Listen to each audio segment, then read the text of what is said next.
Sobre las aguas del Caribe panameño flotan más de 300 islas de cuento, con su arena blanca y fina, sus palmeras, sus atardeceres mágicos y su clima tropical.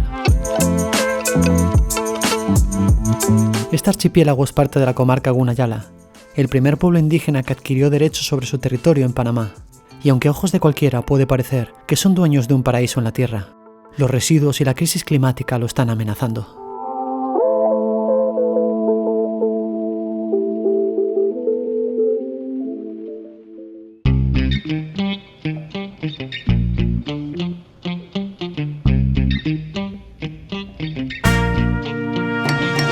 Visitar la comarca Gunayala es sencillo. Solo hay que agarrar un transporte privado hasta el puerto y allí subirse a alguna de las decenas de lanchas que zarpan diariamente hacia el archipiélago. Sin embargo, los gunas concentran la actividad turística en unas pocas islas, mientras la mayor parte de sus comunidades, donde ellos viven realmente, están cerradas a los de fuera. El motivo, tratar de conservar su tradición y sus valores en un mundo cada vez más globalizado.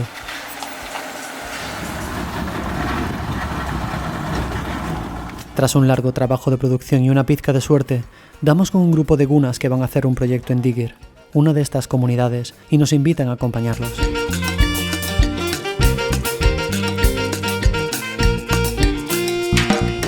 Aunque vamos a pasar poco tiempo y queremos aprovecharlo al máximo, antes de llegar nos piden que apaguemos y recojamos las cámaras, ya que para usarlas necesitaremos el permiso de los Sailas, los líderes espirituales de cada comunidad. Varios encuentros después, el permiso llega. Bienvenidos a la isla paradisíaca de Digir.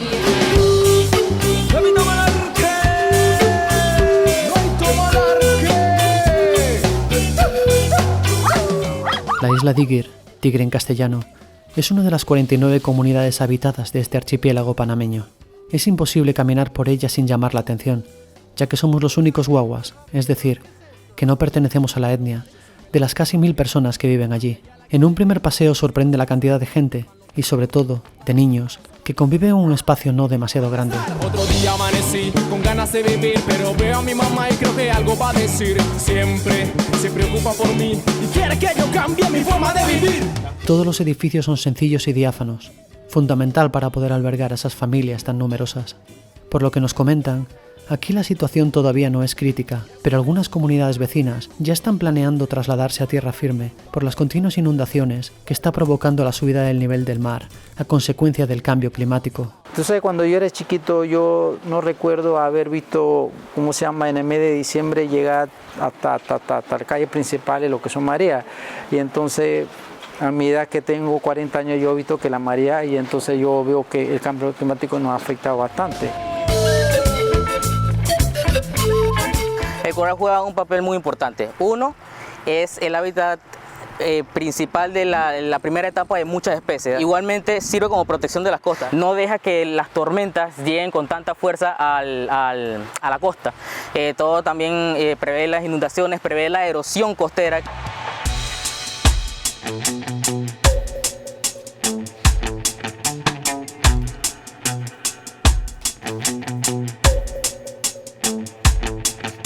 Un aliado contra los efectos del cambio climático es el arrecife de coral, pero su supervivencia está en peligro por la actividad humana. Conscientes de ello, en Portobelo, muy cerca de la comarca Gunayala, la Fundación Reef to Reef trabaja en un innovador proyecto de regeneración de coral. Nosotros primero evaluamos la zona. Si vemos que hay un arrecife que está muy degradado, que tiene una afectación crónica y el coral no se puede recuperar naturalmente, entonces es donde entramos nosotros. Llevamos ese coral que se está afectando, las partes que están vivas, la llevamos a un jardín o una guardería, por decirlo así. Lo cultivamos en una zona que esté óptima hasta que tengan un gran tamaño, y luego que ya tiene ese gran tamaño, vemos los arrecifes en donde necesitan poder recuperarse y vamos trasplantando pequeños fragmentos.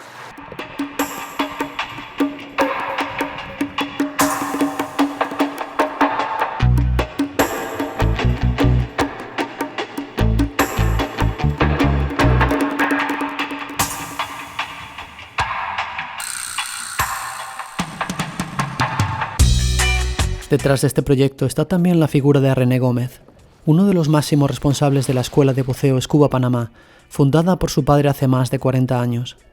Aunque su principal actividad son los cursos de buceo, Scuba también realiza trabajos de limpieza de cascos de navíos en el Canal de Panamá y proyectos medioambientales como este en Portobelo. Lo que estamos tratando de lograr con este tipo de proyectos es que sea un turismo con propósito, un turismo sostenible. Que al final la persona no venga y solamente deje burbujas, sino que la persona venga y haga algo.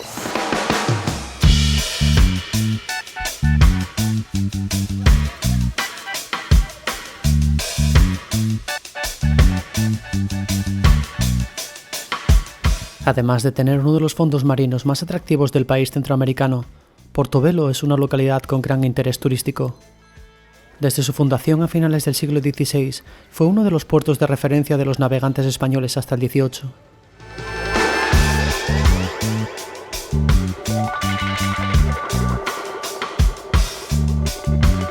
Los restos del fuerte de San Lorenzo, una de las fortalezas españolas más antiguas en América, fueron declarados como Patrimonio de la Humanidad por la UNESCO en 1980.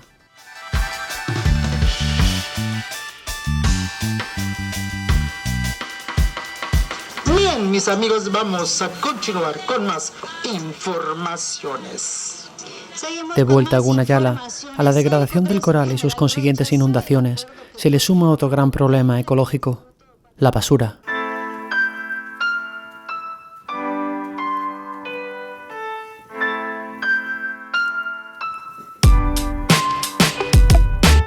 Aunque en la propia Digir encuentras pocos desperdicios, los plásticos y otros residuos se acumulan en un mar y en otras islas que actúan como vertederos sin quererlo.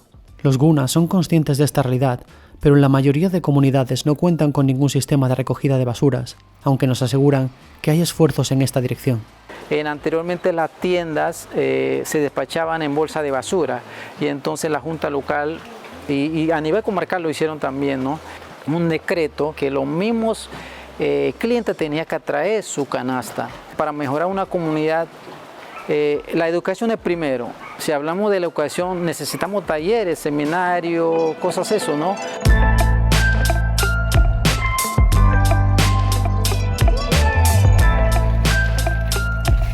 Es evidente que los gunas se enfrentan a un futuro complejo, pero también lo es que son una comunidad indígena referente en muchos aspectos. Todavía se mantiene esa cultura, esa tradición de una comunidad, todavía tenemos ese apoyo al momento de poder hacer una casa, unos eventos culturales donde la comunidad, todos participan.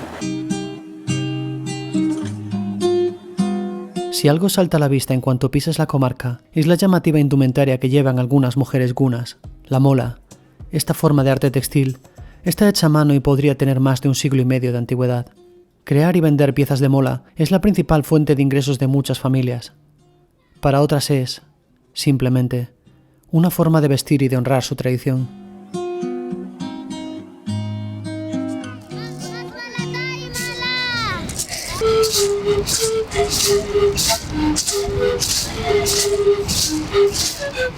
Tradicionales también son sus danzas. El Noga Cope es un baile mixto al compás de la música de flautas y maracas elaborados por ellos mismos. Las mujeres llevan ropa tradicional, mientras que los hombres se atavían con un pantalón oscuro, una camisa de un solo color y un sombrero con plumas de aves. Nuestra visita coincide con los preparativos del encuentro comarcal de danza Gunayala, por lo que podemos ver a grupos de todas las edades preparándose para ellos.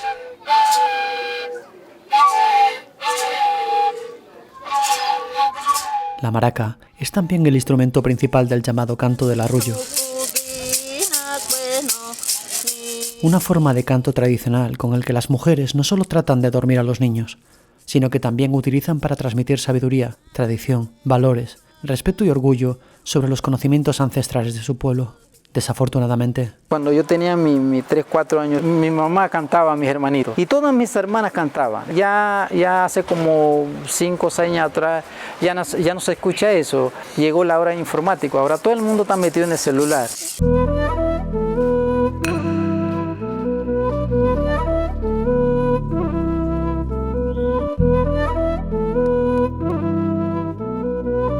Entre canciones y bailes, por supuesto, también hay espacio para la comida, otro ámbito donde la mujer lleva las riendas.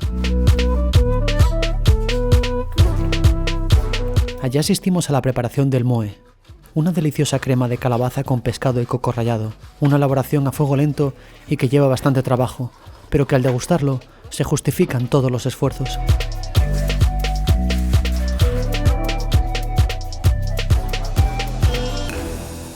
Tras varios días en Isla Tigre, llega el momento de partir, con permiso de la poderosa tormenta que nos agarra de camino. Por suerte para nosotros, pronto llegamos a la ciudad, protegidos de los caprichos del clima y de las mareas. Los gunas, sin embargo, se quedan viviendo sobre ese mar que siempre les ha dado todo, pero que amenaza con romper el contrato. Ante un futuro incierto, lo único seguro es que allí, o en tierra firme, los gunas seguirán durmiendo en sus hamacas.